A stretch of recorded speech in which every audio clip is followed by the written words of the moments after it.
시청자 여러분 안녕하십니까? 언론인 30년을 포함을 해서 저는 인생에서 가장 경계하는 것이 가짜, 선동, 위선 이런 것에 속는 것입니다.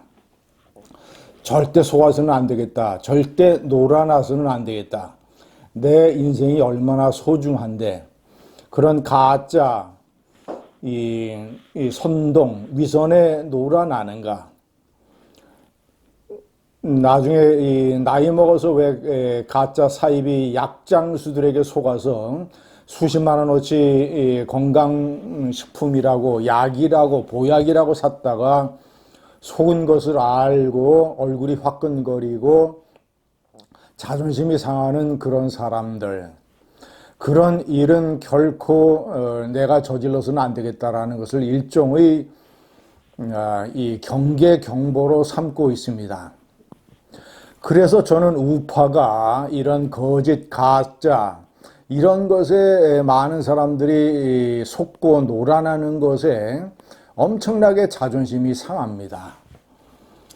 이 보수 우파가 다수 국민들, 특히 이 중도층 그리고 젊은 세대들에게 신뢰를 크게 잃어버린 커다란 사건이 두 개가 있습니다. 하나는 5.18에 북한 특수군이 침입했다고 하는 그런 음모론, 또 하나는 5년 전 총선 그리고 지난해 총선이 부정선거였다고 하는 부정선거 음모론, 이 두 개의 망상적 가짜 뉴스에 우파가 놀아난 것이 다수 국민들로부터 우파가 신뢰를 상실한 아주 대표적인 경우입니다. 이 두 개를 생각할 때마다 제가 아주 우파에 대해서 실망도 하고 그리고 자존심이 많은 상처를 받습니다. 5년 전 총선 때 부정선거 음모론이 등장을 했을 때 저를 포함한 몇몇 언론인 출신의 유튜버들이 이것은 완전히 가짜뉴스다, 망상이다, 선전이다, 음모론이다, 조목조목 팩트를 대가면서 과학적으로 목이 터져라 눈에 핏발이 쓸 정도로 아니라고, 절대 속지 마시라고 그렇게 얘기를 했는데도 아직도 부정선거 망령, 부정선거 음모론에 속아서 세상에 대한 판단을 그르치는 많은 분들이 있습니다.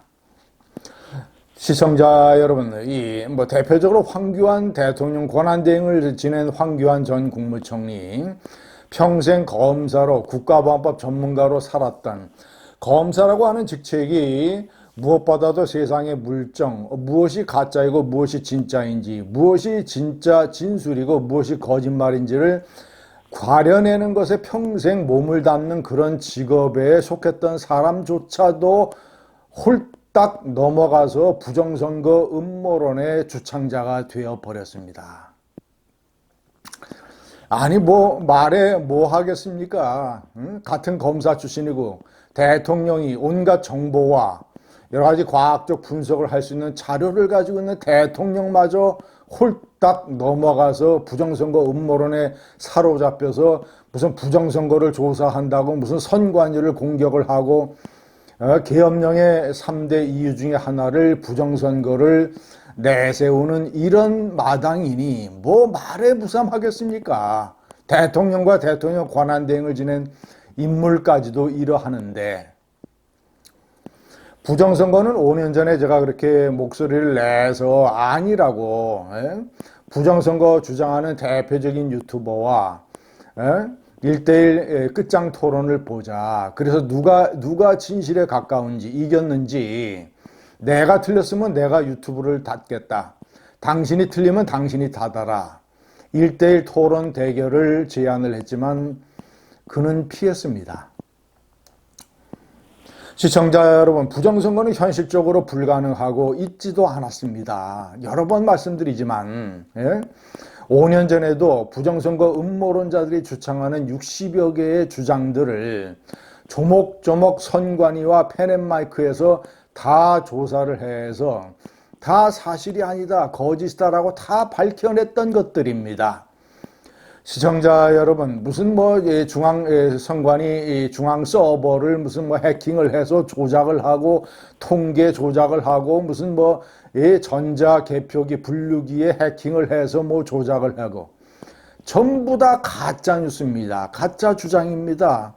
중앙선관위 서버를 해킹을 할 수도 없을 뿐더러 설사 누가 뭐 어떻게 해킹을 해서 내부자가 해킹을 해서 이 선거 결과 숫자를 조작을 한다고 해도 이 선관위의 개표 결과는 전부 다 아날로그로 수개표로 전부 다 확인 개표 작업을 거쳐서 각 선거구마다 개표소마다 그 숫자를 전부 다 종이에 다 기록을 하게 되어 있습니다. 그 기록이 아날로그 기록이 다 있기 때문에 전자개표기에서 이 조작이 불가능하지만 조작한다고 해서 다시 개표를 하기 때문에 조작을 할 수도 없거니와 그것이 통과될 리도 없습니다. 전체 선거 결과 득표도 마찬가지입니다. 다 종이로 기록이 되어 있기 때문에 중앙 서버를 조작을 할 수도 없지만 조작한다고 해서 통계 조작이 되는 게 아닙니다. 조작을 하면 종이에 기록된 거하고 차이가 나면 다 들키게 되어 있습니다. 그때 무슨 뭐 서울, 인천, 경기의 사전투표 득표율이 무슨 뭐 민주당과 무슨 뭐 미래통합당이 63대 36으로 똑같았다. 예? 그거 전부 다 선관위에서 조목조목 반박을 해서 사실이 아닌 걸로 드러났지 않습니까? 그런 선거구가 17개밖에 안 됐지만 그것도 다른 당까지 다 포함을 하면 63대 36이 아니라는 게 다 드러났잖아요. 대표적인 경우. 제가 당시에 조사를 해서 박근혜 정권 때도 63대 36이 나타난 것이 2건이 있었다. 그러니까 이것은 서울, 경기, 인천의 생활 환경이 비슷한 데서 나온 근접 유사치라고 봐야지 이것을 조작이라고 보는 것은 엉터리다. 잘못된 시각이다. 그렇게 목이 터져라 얘기를 해도. 시청자 여러분, 선관위에 누가 왜 부정선거를 하겠습니까? 선관위원장이 합니까? 선관위 사무총장이 합니까? 각 지역의 선관위원장들이 합니까? 아니면 그런 선관위 간부들 몰래 서관 직원들이 합니까? 아니 한번 상상을 해보세요. 상식적으로 누가 왜 합니까? 그 사람들이 왜 합니까? 예? 뭐 돈을 먹고 합니까? 선거 결과에 의미 있는 영향을 미치려면 수백 명이 부정선거에 가담을 해야 됩니다. 수백 명이 투표함을 바꿔치기 하거나. 예? 그런데 그 수백 명 중에서 총선 때 국민의힘, 미래통합당을 찍은 사람들도 적어도 20% 내지 30%가 많게는 40%가 될 겁니다. 보수 우파 사람들이 20 내지 30%가 될 겁니다. 아니 그런 사람들을 속이고 좌파들만 똘똘 뭉쳐서 부정선거 조작을 할 수 있다고요? 아니고 그 사람들이 왜 합니까? 왜? 부정선거를 알고 내부자 폭로를 하면 수억 원이 생기는데 왜 지금까지 폭로를 안 하겠습니까? 부정선거가 있다면. 그리고 부정선거를 했다 걸리면 수년간 감옥에 가는데 그 사람들이 왜 합니까? 왜? 돈이 생깁니까? 뭐가 생깁니까? 할 수도 없고 할 이유도 없고 하는 시스템도 안 돼 있고 하지도 않았고. 시청자 여러분, 부정선거가 어느 정도 증거가 있고 근거가 있으면 부정선거의 최대 피해자인 우파정당 국민의힘이 왜 나서서 조사하고 들고 일어나지 않았겠습니까? 왜 윤석열 검찰총장의 검찰이 철저하게 수사를 왜 안 했겠습니까? 조중동 언론이 부정선거를 왜 파헤치지 않았겠습니까? 예? 상식적으로 생각을 해서 세상이 돌아가는 시스템이라든가 제가 지금까지 던진 몇 가지 질문에 누가 답을 할 수 있습니까? 왜 선관위 직원들이 왜 부정선거를 합니까? 뭐가 생긴다고? 가능이나 한 일입니까? 한 명만 폭로하면 다 드러나는데 수백 명이 관여를 해야 되는데 그런데도 사이비 이 약장수 세력들이 얘기하는 떠들어대는 우리 사회의 국회 그리고 여당 윤석열 총장 보수정당 윤석열 총장의 검찰 조중동 언론 우리 사회를 지탱하고 있는 모든 세력들이 상식과 원칙으로 판단을 해서 아니라는 것을 법원까지 100여 개의 사건들을 전부 다 무슨 기각을 했던 법원의 판결까지 부정선거가 아니라는데, 없었다는데, 대통령마저, 대통령이라는 사람이 그런 사이비 약장수 세력들에게 홀려가지고 뭐 부정선거 조사한다고 계엄령을 해요? 제가 문재인 정권 때 얼마나 문재인을 비판을 했습니까? 대통령 후보 때 엉성한 공상과학 영화, 재난 영화 하나 보고 눈물을 질질 짜면서 원전을 파괴하는 정책을 저질렀다고 얼마나 비판을 했습니까? 좌파의 수준이 그것밖에 안 된다고. 선동에 홀려가지고 국가를 망쳤다고. 윤석열 대통령이 부정선거 음모론 사이비 약장수 선동에 홀려서 우파를 망치고 나라를 망친 것과 뭐가 다릅니까? 그렇게 아니라는데 5.18 특수군, 북한 특수군 투입도 아니라는데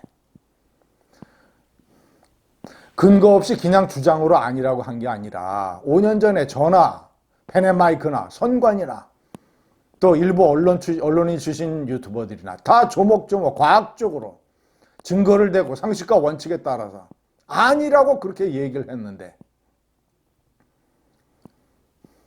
지금도 약장수들의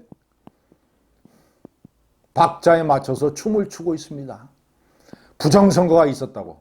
부정선거를 조사하기 위해서 계엄령을 내린 윤석열 대통령이 정의의 사도라고. 정신이 올바로 박힌 중도층과 젊은 세대가 어떻게 보겠습니까? 이런 우파를. 박근혜 대통령이 구중궁궐에 갇혀서 세상 물정을 모르면서 최순실에게 놀아나고 해서 대통령 자리에서 쫓겨나고 감옥에 갔습니다. 누구보다도 정치 지도자는 세상 물정을 알아야 됩니다. 박정희 대통령처럼. 핵심 비서관들의 증언에 따르면 60분 회의를 하면 50분을 자기가 얘기를 한다는 윤석열 대통령.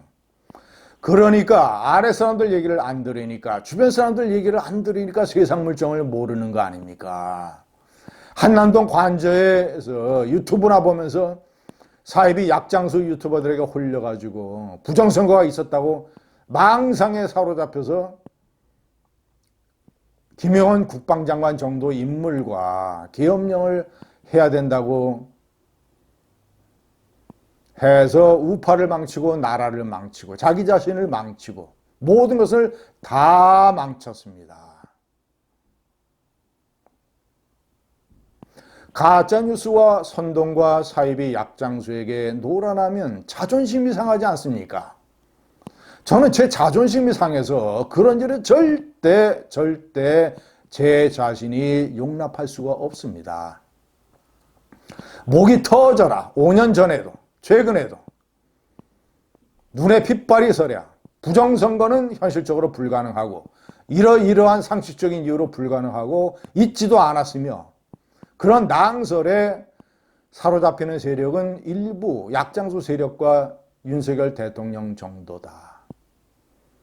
다수의 법원, 선관위, 조중동 언론, 검찰, 상식적인 우파 절대 그런 데 놀아나지 않는데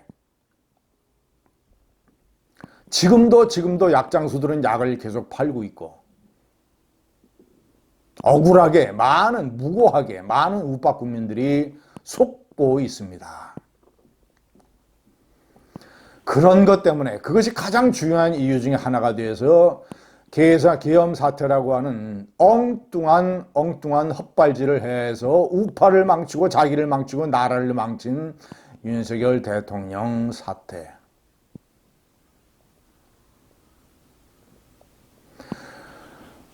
정말이지